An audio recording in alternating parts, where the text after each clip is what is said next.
ज्या पद्धतीने आमच्या घरामध्ये ज्या पद्धतीने पोलीस डिपार्टमेंट जबरदस्ती घुसलेली आहे, कालपासनं जे आम्ही आंदोलन करायचा आज प्रयत्न दिवस दिला होता आणि त्याच्या अनुसार जे नोटीस त्या डिपार्टमेंटनी आम्हाला दिली पोलीस डिपार्टमेंटनी, त्याला नजरेत ठेवताना आणि लोकप्रतिनिधी या कर्तव्यामुळे आम्ही घराच्या बाहेर पाऊल ठेवलं नाही. पण आज या पद्धतीने या पूर्ण डिपार्टमेंटचे लोक घरामध्ये असे घुसलेले आणि जबरदस्तीने आम्हाला पोलीस स्टेशन पर्यंत नेत आहे. मला एक प्रश्न या उद्धव ठाकरे साहेबांना विचारायचा आहे की ज्या पद्धतीने आम्ही संविधान आणि नियम कायद्याचं पालन केलं आणि नोटीस नंतर घराचे बाहेर सुद्धा पाऊल ठेवला नाही, पण आमच्यावर गुन्हा दाखल होते आणि जबरदस्ती पोलीस डिपार्टमेंट आम्हाला पोलीस स्टेशन पर्यंत नेत आहे. या कोणती पद्धत आणि नियम कायदा आणि संविधान या महाराष्ट्रामध्ये पाळण्यात येत आहे? आम्हीही 25 लाख लोकांचं नेतृत्व करताय. या पद्धतीची शाही, या पद्धतीची गुंडशाही आम्ही आजपर्यंत कधी महाराष्ट्रामध्ये पाहिलेली नाही. आणि आमदार आणि खासदारांना या पद्धतीने जबरदस्ती करून ते गाडीमध्ये बसून ते पोलीस स्टेशन पर्यंत नेत आहे. मी फक्त देवेंद्र साहेबांना आणि नारायण राणे साहेबांना विनंती करते की आज तुमचे सारखे नेता असताना सुद्धा या महाराष्ट्रामध्ये अशी पद्धतीची व्यवहार लोकप्रतिनिधी सोबत होत आहे. तुमची मदतची गरज, जर आमच्यासारखे लोकांना न्याय भेटू शकत नाही महाराष्ट्रामध्ये, तर येणाऱ्या भविष्यामध्ये कोणीही न्यायासाठी लढणारा राहणार नाही. आपको बता दें, जबरदस्त ड्रामा हुआ। साफ साफ नवनीत राणा ने कहा कि हम दोनों पति पत्नी जनप्रतिनिधि हैं, बिना वारंट के हमारी गिरफ्तारी हुई है। लगभग 1 घंटा हो चुका है। दिनेश मौर्य हमारे साथ है। दिनेश, क्या कुछ अपडेट, क्या कुछ हुआ है अभी तक, जरा जानना चाहेंगे आपसे। देखिए, इस समय जो है पुलिस ने उन्हें गिरफ्तार करने के बाद बेल ऑफर किया था, लेकिन बेल राणा दंपति ने लेने से इनकार कर दिया कि उनका कहना है कि वो आज की रात जेल में ही रहेंगे, अदालत में जाएंगे। वहीं दूसरी तरफ नवनीत राणा और उनकी जो पत्नी, उनकी तरफ से जो शिकायत दी गई है कि संजय राउत और अन्य लोगों के खिलाफ मामला दर्ज किया जाए, उसको लेकर पेपर वर्क फिलहाल चल रहा है। पुलिस का कहना है कि जो शिकायत राणा दंपति की तरफ से दी गई है उसके तथ्यों को वेरीफाई करने की कोशिश कर रहे हैं, और उसमें तथ्य नजर आए तभी मामला दर्ज करने को लेकर मुंबई पुलिस कोई बड़ा फैसला लेगी। लेकिन राणा दंपति को जो बेल देने की बेल ऑफर किया गया था वो उन्होंने इनकार कर दिया। मेरे साथ मेरे सहयोगी अतुल है, उनसे बात करते हैं। आप मुझे बताइए, पहले तो राणा दंपति कह रहे थे कि उन्हें गलत तरीके से हिरासत में लिया जा रहा है, लेकिन जब उन्हें बेल ऑफर किया गया तब उन्होंने बेल क्यों नहीं ली?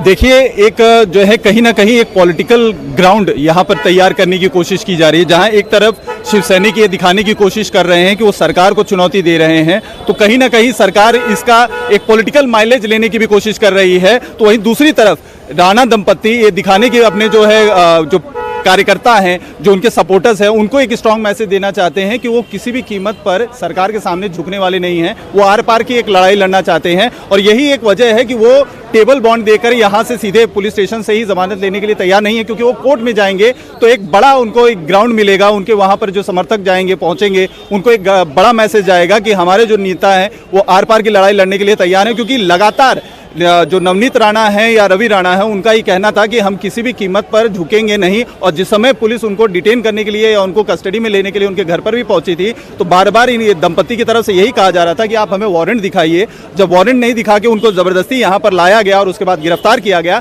तो ये पूरी प्रक्रिया को कहीं ना कहीं ये दिखाने की कोशिश कर रहे हैं कि असंवैधानिक तरीके से उन्हें यहाँ पर पहले लेकर आया गया बिना वारंट के, बाद में उनके खिलाफ FIR दर्ज करके उन्हें अरेस्ट कर लिया गया। तो इस पूरे सिनारियो को एक बड़े पिक्चर के तौर पर वो दिखाना चाहती है। तो देखिए, जिस तरह से शिवसेना अपनी तरह से सियासत कर रही है, उसी तरह से राणा दंपति भी अब कोशिश कर रहे हैं कि जिस तरह से उन्हें पहले गिरफ्तार किया गया, उन पर जो आरोप लगाए गए, राणा दंपति के हिसाब से भले वो आरोप झूठे हैं, लेकिन अब चूंकि उन्हें अरेस्ट कर लिया गया है तो वो कोर्ट का सामना करना चाहते हैं। कल जब उन्हें अदालत के सामने पेश किया जाएगा तो उसका भी एक विजुअल इम्पैक्ट बहुत होता है, जो अपने जो उनके समर्थक है उन्हें मैसेज देने की कोशिश करे। वहीं दूसरी तरफ पुलिस का कहना है कि वो दोनों पक्षों की जांच कर रहे हैं। सबसे अहम एक इस पूरे मामले में ये भी देखना होगा कि जिन धाराओं के तहत मामला दर्ज किया गया है 53A, ये बहुत गंभीर धारा है। तो ऐसे में मुंबई पुलिस ने शिकायत जरूर ले ली, FIR भी जरूर दर्ज कर लिया, लेकिन क्या इस आरोपों को साबित करने के लिए उनके पास पर्याप्त एविडेंस है? जो भड़काने का आरोप है, तो क्या वो भड़काने का जो आरोप है उसको लेकर उनके पास कोई विजुअल एविडेंस है,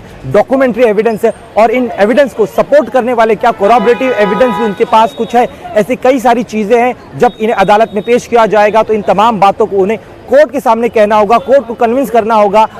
एक चीज़ और ये भी देखनी होगी कि आज ही जब उन्हें पुलिस स्टेशन के भीतर ही टेबल बंद ऑफर किया गया, तो कल जब उन्हें कोर्ट के सामने पेश किया जाएगा, हॉलिडे बेंच होगा।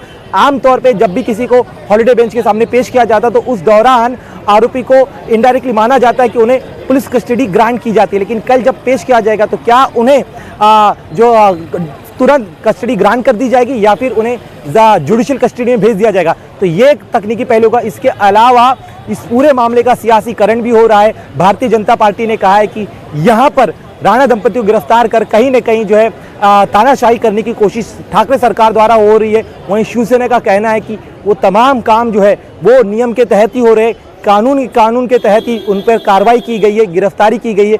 लेकिन इसका एक बड़ा लार्जर मैसेज ठाकरे सरकार की तरफ से देने की कोशिश हो रही है, खासतौर पे शिवसेना की तरफ से देने की कोशिश हो रही है कि अब तक गिरफ्तारियां की जो कार्रवाई होती थी वो एक तरफ से होती थी केंद्र सरकार की तरफ से। केंद्र की जो एजेंसियां हैं वो महाराष्ट्र के नेताओं को, मंत्रियों के खिलाफ मामला दर्ज करती थी, उन्हें गिरफ्तार करती थी। लेकिन अब ठाकरे सरकार भी जो है इस पूरे सियासी लड़ाई में, अब आर पार की लड़ाई के मूड में, अगर इसी का एक संकेत जो है शिवसेना के नेता संजय राउत ने दे दिया था कि अब इसके आगे संयम नहीं बरता जाएगा, जैसे को तैसा जवाब दिया जाएगा। तो शिवसेना ने अपनी रणनीति साफ कर दी कि आगामी जो चुनाव आने वाले, उन चुनावों के मद्देनजर शिवसेना अब और ज्यादा आक्रामक होना चाहती। शिवसेना को यह भी लग रहा है कि जिस तरह से राज ठाकरे आक्रामक हुए हनुमान चालीसा के मुद्दे पर, तो उनका जो परंपरागत हिंदू कोर वोट बैंक है वो उनके हाथ से निकल सकता है। और इसीलिए उन्होंने इस पूरे मुद्दे में जब शिवसेना को हनुमान चालीसा के मुद्दे पर घेरने की कोशिश की गई तो वो आक्रामक होकर अपने काडर को चार्ज करना चाहते थे। इसके अलावा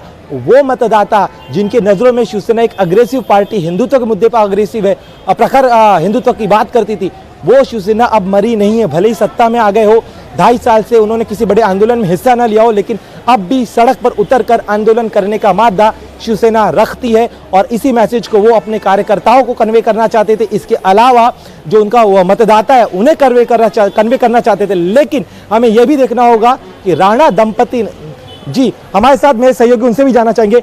आप मुझे बताइए अतुल, राणा दंपति ने एक नैरेटिव जरूर सेट कर दिया है कि हिंदुत्व के मुद्दे पे शिवसेना जो है सॉफ्ट हो गई है, पहले की तरह प्रखर हिंदुत्ववादी पार्टी नहीं रही। देखिए दिनेश, इसमें ये जो पूरा मामला है हनुमान चालीसा से शुरू हुआ था। हनुमान चालीसा कहीं ना कहीं हिंदुत्व से और हिंदू धर्म से जुड़ा हुआ मामला है, उसी को लेकर ही शुरुआत ही हुई थी। जहां इन दंपति ने हनुमान जयंती पर कहा था कि हनुमान चालीसा का मातोश्री के बाहर हम पाठ करना चाहते हैं, वो जो है हनुमान चालीसा का पाठ का इजाजत ना दे के मातोश्री के बाहर इस तरीके का माहौल बनाया गया कि कानून व्यवस्था बिगड़ने का हवाला दिया गया। यहाँ पर वो दंपति आ गई तो उसको शिवसैनिकों ने रोकने की कोशिश की। थोड़ा सॉफ्ट हो गए, ये नैरेटिव सेट करने में कामयाब। हाँ, ये तो है कि वो अपना जो एक मैं चाहूंगा मेरे कैमरामैन से गुजारिश करूंगा, आइए अतुल आप भी आइए। यहाँ पे देखिए कुछ पुलिस स्टेशन में मूवमेंट हो रहा है, यहाँ पे हलचल नजर आ रही है। हम तस्वीरों के जरिए आपको दिखाते हैं। इसी पुलिस स्टेशन में पिछले घंटे भर से राणा दंपति यहाँ पर मौजूद है और उन पर जो है उनकी गिरफ्तारी की कार्रवाई के बाद पेपर वर्क चल रहा था। अब उनके जो वकील है रिजवान मर्चेंट, वो बाहर आए, उनसे बात करने की कोशिश करते हैं कि उनका क्या कहना था। कि उनके वकील जो है वो बात करेंगे मीडिया से। अब से कुछ ही देर बाद पुलिस की जो टीम यहाँ पर आई थी, पुलिस की टीम यहाँ से बाहर निकल रही है। तो कुल मिलाकर देखिए पंकज, यहाँ पे एक सियासी लड़ाई है जिसे शिवसेना लड़ रही है। जरूर राणा दंपति गिरफ्तार हो गए, उन्होंने एक लार्जर मैसेज जरूर दे दिया, लेकिन इसके आगे भी जो है ये लड़ाई आगे शिवसेना ले जाना चाहती है। इंडिया टीवी हर वक्त हर जगह डाउनलोड करने के लिए सर्च करें India TV news Google play store या ऐप स्टोर पर।